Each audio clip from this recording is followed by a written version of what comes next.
அருளையும் தேட தேவையில்லை, பொருளையும் தேட தேவையில்லை. நீங்க செய்யற வேலையில் நோக்கத்தை சரியாக வைத்தால் பொருளும் கிடைக்கும், அருளும் கிடைக்கும்.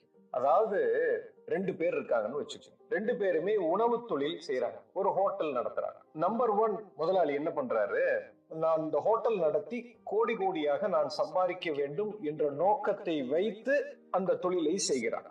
இரண்டாவது மனிதன் இந்த தொழில் செய்வதற்கான நோக்கம் என்னன்னா, நான் என் ஊர்ல இருக்கிற மக்களுக்கு சிறப்பான உணவு கொடுக்க வேண்டும்.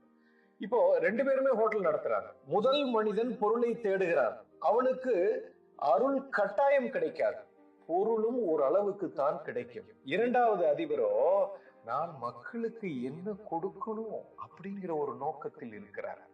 இந்த மனிதனுக்கு பொருளும் கிடைக்கும், அருளும் கிடைக்கும். சோ நோக்கம்தான் பொருளையும் அருளையும் ஈட்டி தரும்.